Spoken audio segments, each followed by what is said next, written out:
Bon, ok, aujourd'hui je suis à Paris, je suis dans le 12e arrondissement et précisément chez Kawa Folie Méricourt, une boutique assez connue et très bien achalandée, tellement bien achalandée que Kawasaki leur a fait confiance pour leur confier ce nouveau modèle qui est encore un prototype.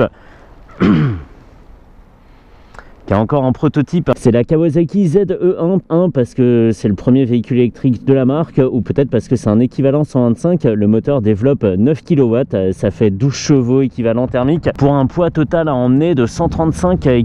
Il n'y a pas beaucoup d'infos sur cette machine. Je vais essayer de tirer le maximum de ce que je vois. Je vais les mettre de toute façon les specs dans la description, tout ce que je trouve. À l'avant on a un disque avec ABS pincé par un étrier 2 pistons. Les pneus c'est des IRC Roadwinner. À l'avant il fait 100 de large, il est monté sur une jante de 17 pouces, à l'arrière jante de 17 pouces aussi, et le pneu là fait 130 de large, étrier 2 pistons également, et le disque je mettrai sa taille dans la description si je la trouve, puisque c'est évidemment susceptible de changer. Une transmission par chaîne, pas de transmission par courant. Le but c'est de garder aussi le budget un petit peu serré et de réutiliser le maximum de composants de la gamme. On l'a reconnu, c'est la Z125. On a retiré le moteur et on a mis les batteries dans le cadre. Ici, ça flotte un peu, c'est pas très bien rempli pour l'instant, en espérant qu'ils habillent un petit peu mieux ça pour la prochaine fois. Les batteries, elles sont ici. D'habitude, on a le chargeur qui prend place dans ce compartiment en plastique. Et les deux batteries sont là avec un indicateur de charge sur le bouton rouge. 96% pour celle-ci et quasiment autant pour la deuxième. Hop. Donc les batteries elles s'emmènent chez soi, on les porte comme 2 packs d'eau et on les emmène se charger directement à la maison. La charge complète est atteinte en 3h30. Je connais pas la capacité de la batterie, mais on annonce une autonomie autour des 75 km théorique. L'avantage d'emmener des batteries, c'est que quand on n'a pas de prise dans son parking, on peut recharger chez soi, ce qui est mon cas, donc c'est très bien. On va commencer par un petit truc assez marrant, c'est le mode walk. On va rester appuyé. Voilà, walk mode. Donc, quand je tourne la poignée dans ce sens, on va tout doucement, il y a une vitesse maximum de 5 km/h, mais par contre, quand je la pousse comme ça, hop, il y a la marche arrière, c'est trop marrant. C'est trop marrant. Ok, on a démarré, le TFT, on le connaît, c'est le TFT qui équipe quasiment toute la gamme, rien d'anormal, et on part en mode road, dans un silence total.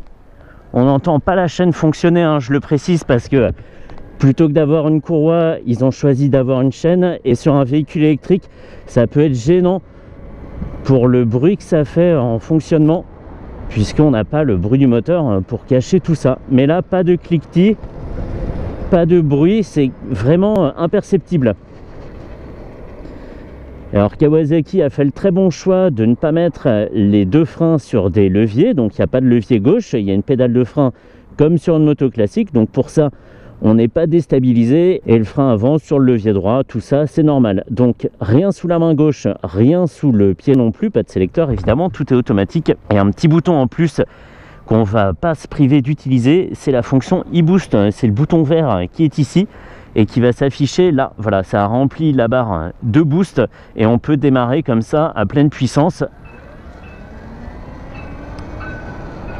et se dégager également des situations les plus critiques quand on a besoin d'un surcroît de puissance.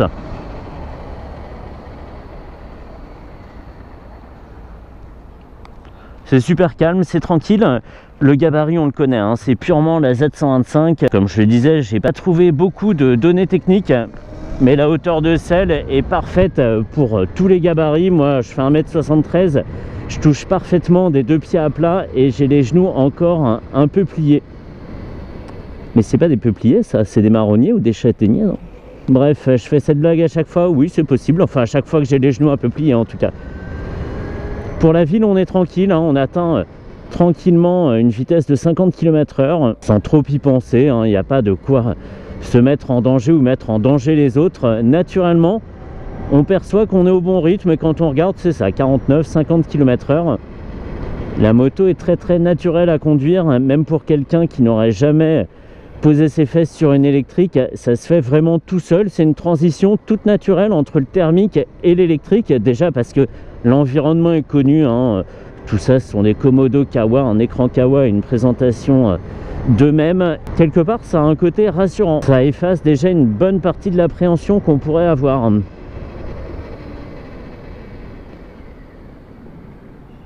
Le freinage est tout à fait dans la moyenne, hein. C'est pour ça que j'en parle pas. Mes pieds ils sont comme ça, mes genoux sont comme ça et je pourrais même être 5 cm plus haut que je toucherai encore par terre. Mais c'est bien, hein, faudra l'habiller un petit peu parce que les écopes c'est chouette, mais par contre sur le côté du cadre c'est pas très joli le fait d'avoir le treillis puis la batterie qui est comme ça montée au milieu avec du vide autour. Un carénage intégral, ça serait peut-être pas mal, sachant qu'il y a aussi une version plus sport qui correspondrait à la Ninja 125 qui existe, et ça, ça serait peut-être mieux, hein, parce qu'en plus on n'a pas vraiment de chaleur à dissiper, donc pourquoi pas tout enfermer et avoir un véhicule un petit peu plus futuriste.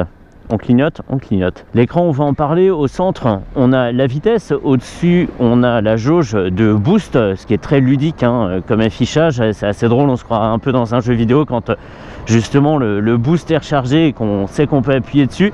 Ici, on sait qu'il est activé, voilà, parfait. On a la température des batteries. Ici, ça n'a pas beaucoup monté, c'est juste une jauge hein, qui se remplit en haut à gauche.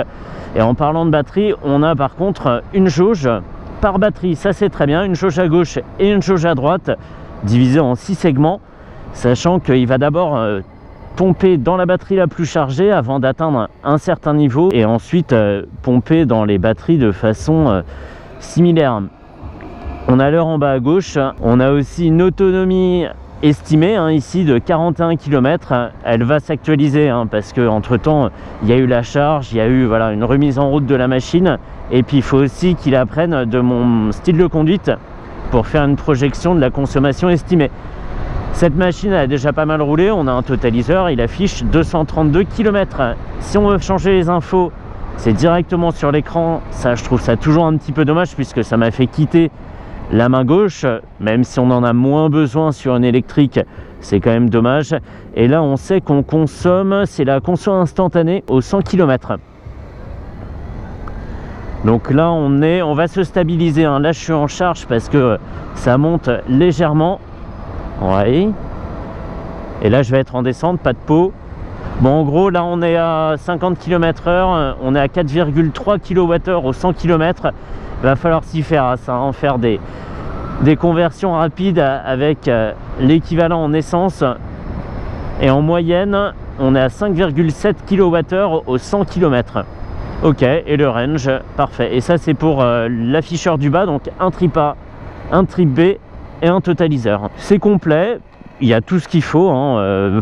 Avoir la température extérieure, je trouve pas ça toujours très utile. L'heure, c'est bien. Et une dernière chose dont j'ai pas parlé et qu'on va essayer tout de suite, c'est le mode éco. Jusqu'à présent j'étais en mode road et là on va passer en mode éco. Cédric, le gentil commercial de Folie-Méricourt, m'a dit qu'on était à ce moment là plus sur un équivalent 50 cm3. C'est ce qu'on va voir. Allez, 20 km/h, 30, sachant qu'on est en descente en plus hein. Là ça devient un petit peu plus difficile. 50 km/h, ce serait l'équivalent du mode 1 ou 2 d'une Super Soco où on a cette limitation de la vitesse et de l'accélération justement exprès pour l'utilisation en ville. Ne pas avoir à passer son temps à regarder le compteur, c'est parfois très reposant, donc c'est pas mal. On va le garder ce mode. Voilà, je sais que sans regarder, je risque pas de dépasser des limites. Je dis pas que c'est limité à 50, mais je dis que l'arrivée à 50 km/h est tellement tranquille que ça fait presque pareil. Mode promenade. Attends, non, là on arrive sur la porte de la mort. Ok. Pour changer le mode, on appuie sur le bouton mode, on coupe le gaz et je suis repassé en mode road parce que je vais m'aventurer sur l'autoroute. Ouais, ça se passe bien. Toujours 42 km d'autonomie annoncée. On va voir comment ça se passe ensuite. Donc, la situation est pas géniale. On va mettre un petit peu de boost. C'est mieux effectivement, on dirait que j'ai tourné une deuxième poignée d'accélérateur. Pas super clean ce que je fais. Alors là, la fonction e-boost, voilà, ne fonctionnait plus parce que j'avais coupé le gaz, mais gardé le bouton enfoncé. Et il faut réappuyer sur le bouton. Là, je suis arrivé à 100 km/h et j'ai vu l'affichage e-boost clignoter avant de se couper. Ça veut dire qu'on n'en a plus. Donc je vais rester simplement sur l'accélérateur sans le bouton, puisque là, si j'appuie, il est sans effet. Ok, on va essayer de faire une vitesse max. C'est timide, hein. 92 km/h, donc on est en retrait par rapport aux performances de la Z125. On perd à peu près une dizaine de km/h sur l'équivalent thermique en vitesse de pointe. L'autonomie, elle a chuté de 3 km pour l'instant, c'est pas abusé.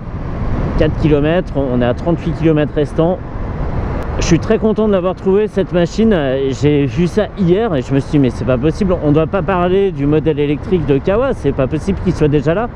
Et en fait il tourne comme ça de concessionnaire en concessionnaire, d'abord à Paris, ensuite en région parisienne et peut-être ensuite ailleurs en France. Ça c'est un modèle qui vient d'Allemagne, il est immatriculé chez les Teutons.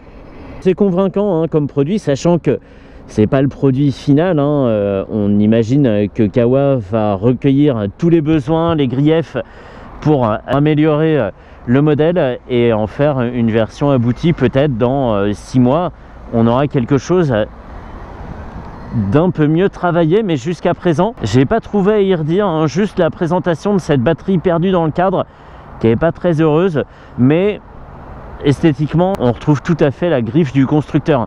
Et un point à noter également, c'est qu'on n'a pas de moteur embarqué dans la roue, hein. Ils n'ont pas cédé à la facilité. Le moteur est derrière les batteries. Transmission par chaîne, on l'a vu. Ça fait moins de poids non suspendu. Et le comportement de la moto s'en trouve amélioré, évidemment. Ah, c'est dommage. Attends. Voilà, en mode éco. Ok, poignée dans l'angle. Je voudrais voir s'il y a vraiment une vitesse max en mode éco ou si ça monte très très doucement. Non, ça monte très très doucement. Mais c'est bien, ça veut dire que on saura qu'entre 35 et 50 km/h, la vitesse monte doucement et on risque pas de se faire piéger à un rythme inadapté à la ville. Ok, mode road. Alors. Allez, boost. Whoop. Non, ça fait même pas whoop en fait. Je le fais par réflexe sur les 2 roues électriques, mais celle-ci fait aucun bruit. Ok, e-boost se coupe. Voilà. C'est pas mal, ça veut dire que les petites briques disparaissent au fur et à mesure que la vitesse augmente et qu'au bout d'un moment, le e-boost n'a plus rien à apporter et qu'il disparaît. On voit aussi sur la jauge de gauche que ma batterie numéro 1 s'est déchargée d'une brique. Et là, on vient de perdre une brique à droite, donc ça veut dire que ça alternera entre les 2 batteries. On perd une brique à gauche et une brique à droite, etc. etc. On descend comme ça d'une batterie à l'autre jusqu'à atteindre 0 et devoir les emporter chez soi. Mais c'est pas mal, je trouve ça logique. Ça veut dire qu'on use aussi les batteries de façon uniforme. Et c'est très très bien. Je sais pas ce que tu veux faire, toi le gars en Audi à gauche là, mais... Bref. Est-ce qu'on peut avoir un peu d'e-boost? Oui. Ouais, top, c'est ce que j'aurais dû faire, tiens, pour lui faire comprendre que j'avais de la ressource. C'est reposant, il n'y a pas à dire. L'électrique, de par le silence de fonctionnement et le fait qu'il n'y ait pas de vitesse à gérer, on se contente d'accélérer et de freiner. C'est vraiment pas roulé de la même façon que sur un thermique. Et ben, je suis très très content de l'avoir trouvé. J'y croyais pas, hein. J'en ai profité parce que la semaine s'annonce un petit peu pourrie en météo. Et je suis très très content que Cédric m'ait permis de partir sur cette machine en quelques minutes, hein. Je l'ai appelé ce matin et 1 heure plus tard, j'étais assis sur la moto. Donc c'est chouette.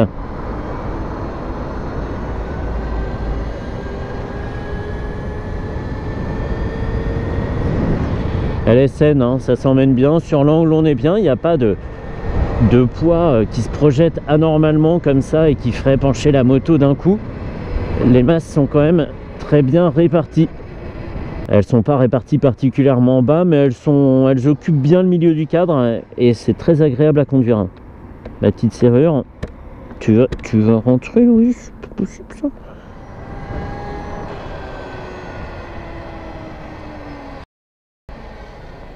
Ah, ce que j'ai pas dit non plus, c'est qu'il n'y a pas de frein moteur. Ou alors je l'ai pas senti, il est très faible. On pourra pas anticiper les obstacles pour pas avoir à freiner. C'est une roue libre en fait, hein. Il y a rien de plus. Ouais, il n'y a pas de frein moteur. Allez, retour chez Folie Méricourt. Merci encore à Cédric de m'avoir accueilli comme ça très rapidement. J'ai appelé ce matin et 1 heure plus tard j'étais assis sur la moto, donc c'est vraiment gentil à lui. Et elles seront disponibles un petit peu partout ailleurs dans quelques temps, ces machines. Et moi je réessayerai la version finale quand elle sera commercialisée, évidemment. On verra, ce sera intéressant de voir ce qu'ils ont choisi de conserver et ce qu'ils ont choisi de remplacer comme solution technique sur la machine. Peut-être qu'il y a des choses qui ont été améliorées entre temps. Allez, je me rentre.